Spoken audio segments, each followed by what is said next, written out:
छत्तीसगढ़ के मुख्यमंत्री विष्णुदेव साय दिल्ली के दौरे पर थे, जो अब छत्तीसगढ़ वापस लौट चुके हैं। रायपुर लौटने के बाद एयरपोर्ट में मीडिया से बातचीत के दौरान मंत्रिमंडल विस्तार पर सीएम साय ने एक बड़ा बयान दिया। उन्होंने मंत्रिमंडल विस्तार की चर्चा को लेकर कहा कि बहुत ही जल्द सब कुछ होगा, निगम मंडल में नियुक्तियां भी जल्द होंगी। सीएम साय के इस बयान के राजनीतिक गलियारों में अब सुगबुगाहट शुरू हो चुकी है। आपको बता दें कि मुख्यमंत्री विष्णुदेव साय 2 दिवसीय दिल्ली दौरे पर थे। सीएम साय ने प्रधानमंत्री नरेंद्र मोदी और गृह मंत्री अमित शाह से इस दौरे के दौरान मुलाकात की। पीएम मोदी और अमित शाह को नगरीय निकाय के साथ ही पंचायत चुनाव में मिली ऐतिहासिक जीत के बारे में उन्होंने अवगत कराया। साथ ही नक्सलवाद के खिलाफ लड़ाई की जानकारी भी साझा की।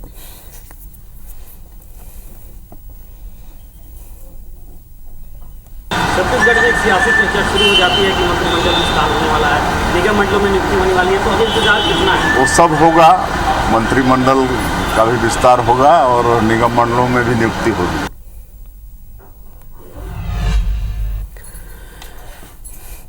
इधर रायपुर में कांग्रेस के प्रदेश प्रभारी सचिन पायलट, नेता प्रतिपक्ष चरणदास महंत और पीसीसी चीफ दीपक बैज आज जेल में बंद पूर्व आबकारी मंत्री कवासी लखमा से मुलाकात करने पहुंचे। लखमा से मुलाकात के बाद सचिन पायलट ने आरोप लगाया कि भाजपा का डबल इंजन विपक्ष पर अटैक करने के लिए। उन्होंने भरोसा जताया कि देवेंद्र यादव और भूपेश बघेल की तरह कवासी लखमा को भी जल्द न्यायालय से राहत मिल जाएगी। इस पर अब सियासी बयानबाजी भी शुरू हो गई है। एक रिपोर्ट दिखाते हैं।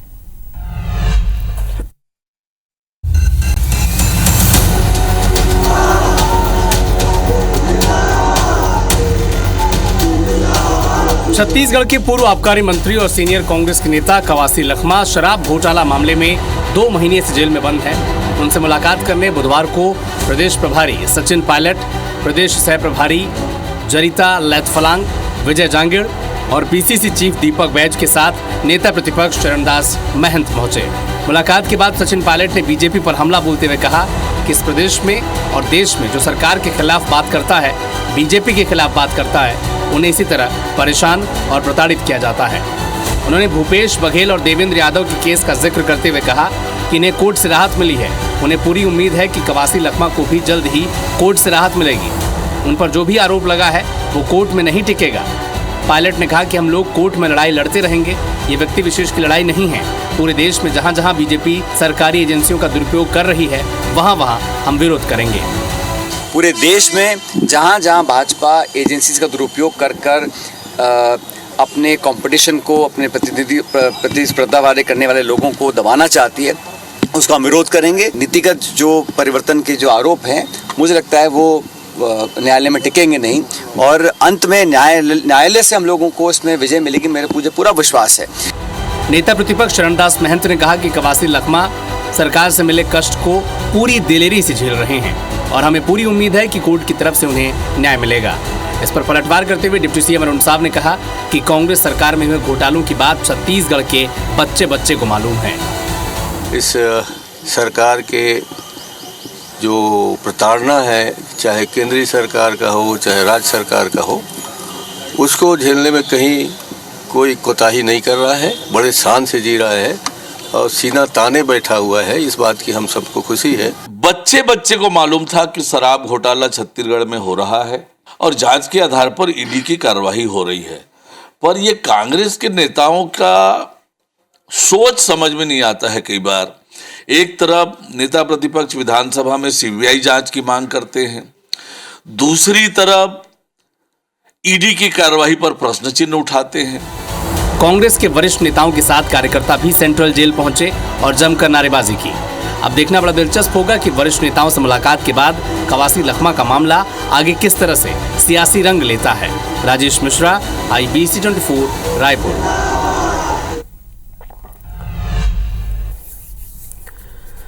कांग्रेस की पॉलिटिकल अफेयर कमेटी की बैठक इस वक्त शुरू हो चुकी है। आपको बता दें कि राजीव भवन में बैठक आयोजित की गई है। पीसीसी दीपक बैज, नेता प्रतिपक्ष चरणदास महंत से मौजूद हैं। इसके साथ ही पूर्व मंत्री अमरजीत भगत, रविंद्र चौबे, पूर्व मंत्री शिव डहरिया भी शामिल हैं।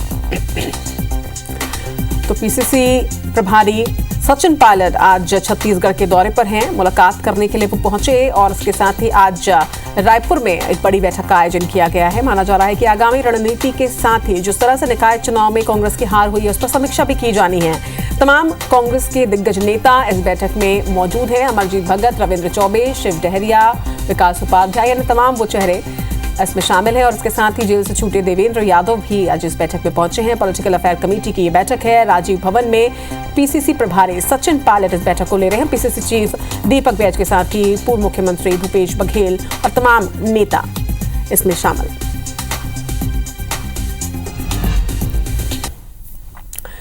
इधर बस्तर संभाग में ट्राइबल विभाग की ओर से संचालित आदिवासी छात्रावासों में हुई मौत के आंकड़ों को लेकर छत्तीसगढ़ विधानसभा में हंगामा हुआ। कांग्रेस विधायक लखेश्वर बघेल की ओर से पूछे गए प्रश्न पर सरकार ने जो जवाब दिया उससे विपक्ष संतुष्ट नहीं हुआ।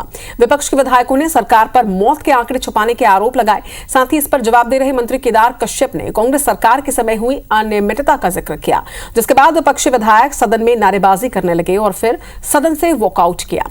दरअसल कांग्रेस विधायक लखेश्वर बघेल ने ये प्रश्न किया, सवाल उठाया कि पिछले 3 सालों में कितने बच्चों की मौत हुई। इस पर सरकार ने कुल 25 मौतों की जानकारी दी, मगर कांग्रेस विधायक का कहना है कि करीब 50 बच्चों की मौत हुई है, जो आंकड़ा उनके पास है। सरकार आंकड़ों को छुपा रही है और सदन में गलत जवाब दिया जा रहा है। इस पर मंत्री केदार कश्यप ने कहा कि सवाल ट्राइबल विभाग द्वारा संचालित छात्रावासों में हुई मौत के बारे में पूछा गया था और सरकार ने उसकी पूरी जानकारी पेश कर दी है। 50 से मौत हुई है छात्रावास आश्रम में। पिछले बार भी मैं बोला था, लेकिन ये विभाग गंभीर नहीं है आदिवासी के प्रति। आदिवासी मुख्यमंत्री, आदिवासी मंत्री उसके बाद गंभीर नहीं है। 3 वर्षों में 25 मौतें हुई है और उसकी जानकारी मैंने आपको परिशिष्ट में उपलब्ध कराया हुआ है जी। और इसके अलावा कोई जानकारी चाहिए तो वो अलग से उपलब्ध और करा देंगे। ठीक है। खबर कवर्धा से, जहां पर जिले में बैगा जनजाति के नलकूप खनन योजना में हुए भ्रष्टाचार की गूंज छत्तीसगढ़ विधानसभा में आज सुनाई थी। दरअसल प्रश्नकाल के दौरान भाजपा विधायक भावना बोहरा ने बताया कि 2019 में यहां की बैगा जनजाति के लिए 93 नलकूप खनन की योजना स्वीकृत की गई थी, मगर अफसरों ने मिलकर इसमें भ्रष्टाचार किया। जीआई पाइप की जगह पर प्लास्टिक की पाइप डाल दी गई। उन्होंने मंत्री से इसकी जांच की मांग रखी। वहीं प्रश्नकाल के दौरान ही कोरबा में आश्रम निर्माण में बड़ी अनियमितता का मुद्दा भी विधायक तुलेश्वर हीरा सिंह मरकाम ने उठाया। उन्होंने बताया कि आश्रम निर्माण के लिए 6 करोड़ 62 लाख रुपए जारी किए गए थे, मगर ठेकेदार ने बिना कोई काम किए 4 करोड़ 36 लाख रुपए का आहरण किया। एसीबी की रिपोर्ट पर कलेक्टर से जांच करवाई गई और जांच में आरोप भी सही पाए गए। उन्होंने ठेकेदार को प्रतिबंधित करने के साथ ही उन पर कार्रवाई की मांग रखी, जिस पर मंत्री केदार कश्यप ने मामले को दिखवा लेने का आश्वासन दिया। जिला कोरबा पर आश्रम छात्रावास की मरम्मत के लिए राशि भेजी जाती है। 6 करोड़ 62 लाख 29 हज़ार रुपये की राशि दी जाती है। वहाँ के ठेकेदार के द्वारा 4 करोड़ 36 लाख बिना वर्क के, बिना काम के ही आहरण कर लिया जाता है। कलेक्टर के द्वारा जांच कराई जाती है। जांच में दोषी पाए जाते हैं, बिना काम के 4 करोड़ रुपया आहरण कर दी जाती है। बहुत माननीय सदस्य ने जो प्रश्न पूछा है उस प्रश्न के तहत में ये उद्भूत नहीं होता। माननीय सदस्य के पास में कोई जानकारी है तो उसको उपलब्ध करा दे, तो हम आप मंत्री जी को बता दीजिएगा, वो दिखवा लेंगे। छत्तीसगढ़ में स्थानीय निकायों का ऑडिट रिपोर्ट पेश किया गया। विधानसभा में कैग ऑडिट रिपोर्ट पेश किया गया है। पंचायती राज और शहरी स्थानीय निकाय की ये रिपोर्ट है। सॉलिड वेस्ट मैनेजमेंट के नाम पर प्रदेश में बड़ी गड़बड़ी उजागर हुई है। इस रिपोर्ट में 370 करोड़ रुपए बर्बाद किए गए हैं सॉलिड वेस्ट मैनेजमेंट के नाम पर। बता दें कि मशीन, वाहन और बुनियादी ढांचे के नाम पर पैसे की बर्बादी हुई है। जिस काम के लिए पैसे खर्च हुए उसे पूरा ही नहीं किया गया। सैंपल डिस्ट्रिक्ट स्टडी में भी कई गड़बड़ियों का खुलासा हुआ है। रिपोर्ट में ईडब्ल्यूएस जमीन के नाम पर बिल्डरों ने चपत लगाई है। वहीं 1 करोड़ 54 लाख की गड़बड़ी का उजागर हुआ है। सब स्टैंडर्ड काम के लिए भी ठेकेदार को ज्यादा पेमेंट कर दिया गया। ये तमाम वो भ्रष्टाचार, ये तमाम वो लापरवाहियां जो सामने आई है रिपोर्ट में। एक ही काम में 7 करोड़ 88 लाख की गड़बड़ी उजागर हुई। पूरे प्रदेश में इन कार्यों में बड़े पैमाने पर गड़बड़ी की आशंका जताई जा रही है। बिल्डर को फायदा पहुंचाने के लिए डायवर्शन शुल्क कम लिया गया। राजेश राज हमारे संवाददाता इस वक्त हमारे साथ जुड़ रहे हैं। राजेश, स्थानीय निकायों का ऑडिट रिपोर्ट सामने आया है और ऑडिट रिपोर्ट सामने आने के बाद ही बड़ी लापरवाही और बड़ा भ्रष्टाचार खुलकर निकलकर सामने आ रहा है।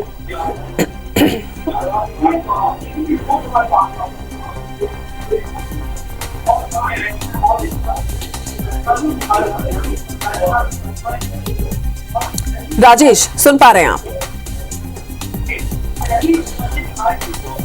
चलिए फिर से उनसे संपर्क करने की कोशिश करेंगे, लेकिन इस वक्त आपको ये जानकारी जरूर दे दें कि जिस तरह से कैग रिपोर्ट सामने आई है, विधानसभा में आज सीएजी ऑडिट रिपोर्ट पेश की गई और इस ऑडिट रिपोर्ट में कई चौंकाने वाले आंकड़े सामने आए।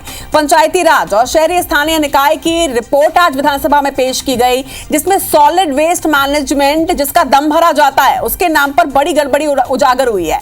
लगभग 370 करोड़ रुपए बर्बाद किए जाने की बात सामने आई। आप ये सोचिए कि अगर 370 करोड़ रुपए अगर सही तरीके से खर्च किए जाते तो स्थिति क्या होती। मशीन, वाहन और कई सुविधाओं में गड़बड़ी पाई गई है। विधानसभा में जो ऑडिट रिपोर्ट पेश की गई उसके आधार पर ये आंकड़े सामने आए हैं, जहां पर इस रिपोर्ट में बड़ी गड़बड़ी उजागर हुई है। करोड़ों रुपए एक्स्ट्रा पे किए गए हैं, सॉलिड वेस्ट मैनेजमेंट के नाम पर गड़बड़ी उजागर हुई और इसी तरह से कई ऐसे कार्य जो होने थे जो हुए नहीं, इसके बावजूद भी पेमेंट किया गया है। ये तमाम वो लापरवाहियां, ये तमाम वो गड़बड़ियां जो निकलकर सामने आ रही है। मशीन, वाहन और बुनियादी ढांचे के नाम पर पैसों की बर्बादी की गई है। ऑडिट रिपोर्ट में आंकड़े सामने आ चुके हैं। चलिए राजेश राज से एक बार फिर से संपर्क करने की कोशिश करते हैं। राजेश, अगर आप आवाज सुन पा रहे हैं तो बताइएगा, जिस तरह की गड़बड़ी सामने आई है, ये तो अकेले सॉलिड वेस्ट मैनेजमेंट के नाम पर ही 370 रुपए की गड़बड़ी नजर आ रही है। ऐसी कई योजनाएं जिसमें गड़बड़ी हुई हैं जो रिपोर्ट में सामने आई हैं।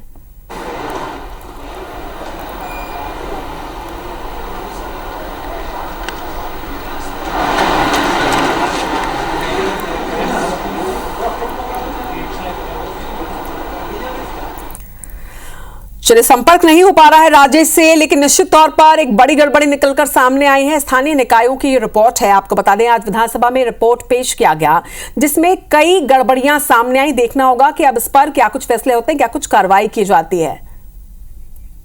चलिए आप बढ़ते हैं आगे। फर्जी जन्म प्रमाण पत्र मामले में ना सिर्फ अंबिकापुर में बन रहे हैं बल्कि ये रैकेट प्रदेश और देश भर में फैला हुआ है। ये जानकारी निकलकर सामने आ रही है। ये भोले भाले लोगों को अपने जाल में फंसा रहे हैं और उनकी जिंदगी की मुश्किलों को बढ़ा रहे हैं। कई लोग इस फर्जीवाड़े के शिकार हो चुके हैं और कई को आने वाले दिनों में इस फर्जीवाड़े से दो चार होना पड़ सकता है। ठगी के इस जाल की गंभीरता को लेकर प्रशासन भी सतर्क नजर आ रही है। आखिर ये पूरा मामला क्या है, आप इस रिपोर्ट में देखिए और जागरूक होइए।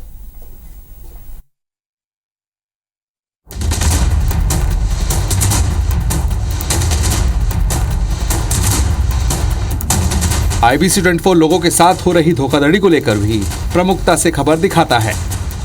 हाल ही में IBC 24 ने अंबिकापुर में फर्जी वेबसाइट के जरिए बनाए जा रहे फर्जी जन्म प्रमाण पत्र की खबरें भी दिखाई थी। IBC 24 ने बताया था कि फर्जी वेबसाइट के जरिए भोले भाले लोगों के बर्थ सर्टिफिकेट बनाए जा रहे हैं, लेकिन उन्हें धोखाधड़ी का तब पता चल रहा है जब वे सर्टिफिकेट में अपडेशन या गलती सुधारने को लेकर चॉइस सेंटर पहुंच रहे हैं। अब इस फर्जीवाड़े को लेकर लगातार प्रशासन के नुमाइंदे कदम उठा रहे हैं। जिले के रजिस्ट्रार ने पत्र लिखकर सभी विभागों को अलर्ट रहने के निर्देश दिए हैं। फर्जी मामला का संज्ञान हमारे जिला हॉस्पिटल से हमको मिला था सूचना कि फर्जी प्रकरण जो है तो हमारे संज्ञान में आया है, तो उसके आधार पर हमने कलेक्टर साहब के माध्यम से पत्र जारी किए हैं।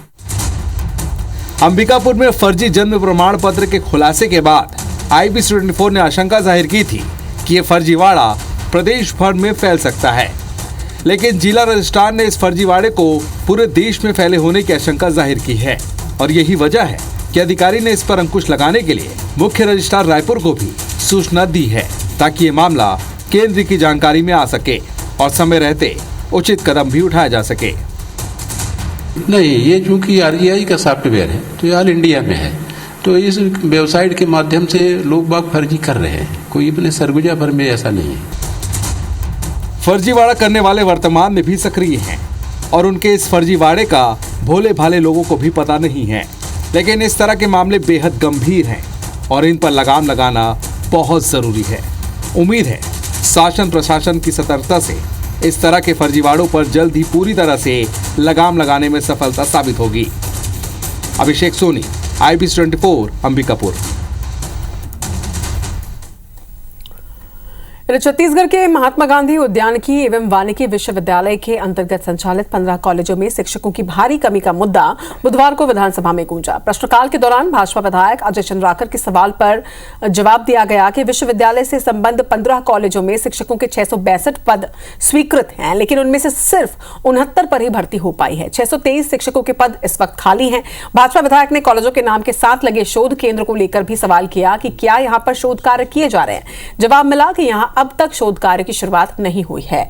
भाजपा विधायक धर्मलाल कौशिक ने भी शिक्षकों की कमी पर चिंता जताई। कहा कि इन कॉलेजों में एक शिक्षक 100 से 150 बच्चों को पढ़ा रहे हैं। सदन में सदस्यों की मांग पर मंत्री ने आश्वासन दिया कि अगले सत्र तक इन कॉलेजों में शिक्षकों की व्यवस्था कर ली जाएगी। वैसे पूरे 15 महाविद्यालय में जुड़ा है अनुसंधान केंद्र, तो मुझे ये बताएं कि वहाँ अनुसंधान केंद्र है कि सिर्फ कॉलेज है? शैक्षणिक के रिक्त हैं और कितने प्रशासनिक पद रिक्त हैं स्वीकृत के विरुद्ध? इतने प्रशासनिक पद स्वीकृत हैं, इतने शैक्षणिक पद स्वीकृत हैं और उसके विरुद्ध इतने भरे हैं और इतने रिक्त हैं। अभी वर्तमान में केवल महाविद्यालय का ही वहाँ पर कार्य किया जा रहा है और अनुसंधान का कार्य वहाँ पर अभी नहीं है, सिर्फ नाम के लिए। नाम जो हमारे 15 जो महाविद्यालय हैं उसमें स्वीकृत पद है 692 और भरे गए पद हैं 69 और रिक्त पद हैं 623।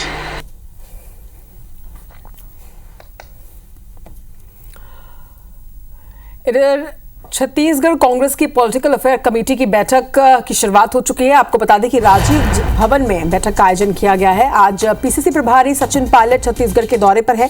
पीसीसी चीफ दीपक बैज के साथ ही तमाम कांग्रेस के दिग्गज इस बैठक में शामिल है। चलिए इस बैठक पर डिटेल जानकारी के साथ राजेश मिश्रा हमारे साथ इस वक्त जुड़ रहे हैं। राजेश, पॉलिटिकल अफेयर कमेटी की ये बैठक, पीसीसी प्रभारी सचिन पायलट आज दौरे पर आए हैं, बैठक की शुरुआत हो चुकी है, किन बिंदुओं पर चर्चा हो रही है?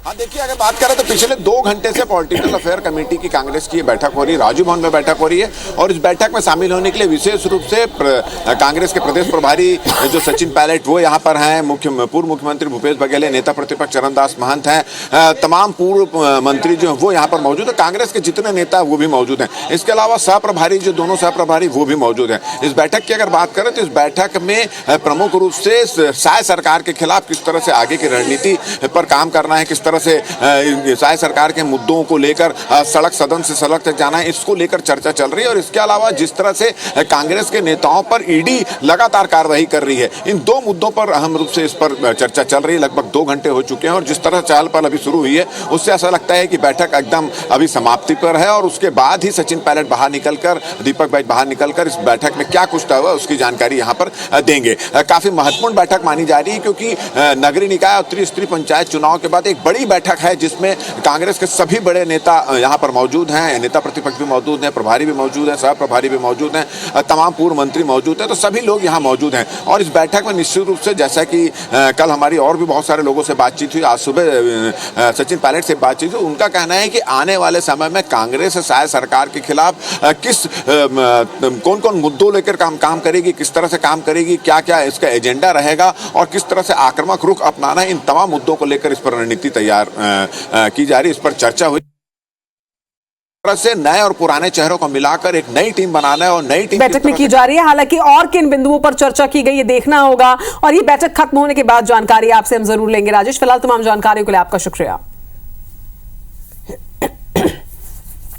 इधर महासमुंद से बड़ी खबर आपको बता दें, जहां पर कंटेनर और कार के बीच भिड़ंत हुई है। बताया जा रहा है कि इस हादसे में 3 लोगों की मौत हुई है, 6 लोग घायल बताए जा रहे हैं। अस्पताल में सभी घायलों को भर्ती कराया गया। टेमरी रोड पर यह हादसा हुआ। कोमा खान थाना क्षेत्र का यह मामला बताया जा रहा है।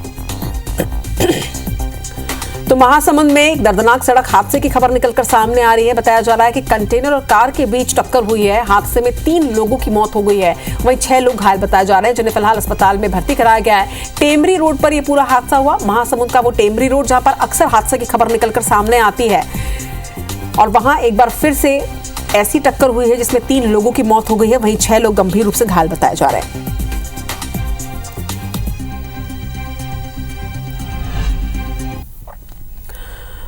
खबर बड़ौदा बाजार से आपको बता दें, जहां पर करंट की चपेट में आने से दो सगे भाइयों की मौत हो गई है। बताया जा रहा है कि 11 केवी बिजली की तार की चपेट में दोनों भाई आ गए। दरअसल घर में काम करने के दौरान यह हादसा हुआ। लवन थाना क्षेत्र के कसियारा गांव की घटना है। तो कसियारा गांव में दो सगे भाइयों की मौत हुई है, जिससे गांव में मातम पसरा हुआ है। बताया जा रहा है कि घर में ही दोनों काम कर रहे थे और इसी दौरान वो 11 केवी बिजली की तार की चपेट में आ गए, जिससे दोनों की ही मौके पर मौत हो गई है। लवन थाना क्षेत्र की घटना बताई जा रही है।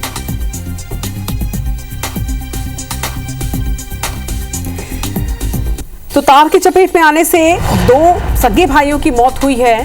बताया जा रहा है कि दोनों भाई घर पर काम कर रहे थे, इसी दौरान दोनों करंट की चपेट में आ गए, जिससे दोनों की मौके पर मौत हो गई।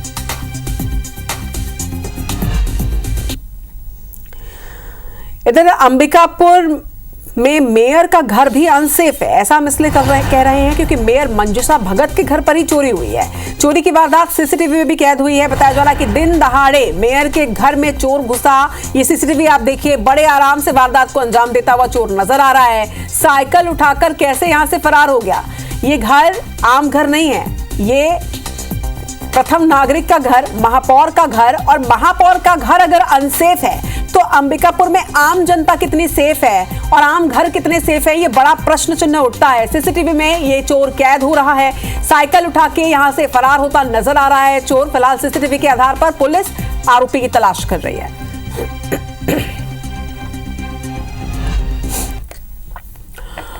भारत सरकार ने स्टील के कुछ उत्पादों के आयात पर 12% अस्थायी टैक्स का प्रस्ताव किया। ये टैक्स शुरुआत में 200 दिनों के लिए रहेगा। दरअसल सरकार की ये कोशिश है कि घरेलू उत्पादों पर विदेशी आयात का कोई असर ना हो, इसलिए सेफगार्ड ड्यूटी के रूप में 12% के इस टैक्स की घोषणा की गई। सरकार इस बीच उद्योग से जुड़े लोगों से चर्चा करेगी और फिर रिव्यू के बाद अंतिम फैसला लिया जाएगा। भारत दुनिया का दूसरा सबसे बड़ा कच्चे स्टील का उत्पादक है, मगर भारत ने इस वित्त वर्ष के पिछले 10 महीने में चीन, जापान और दक्षिण कोरिया से स्टील के आयात का रिकॉर्ड बनाया, जिसकी वजह से घरेलू उद्योग पर असर की आशंका जताई जा रही है।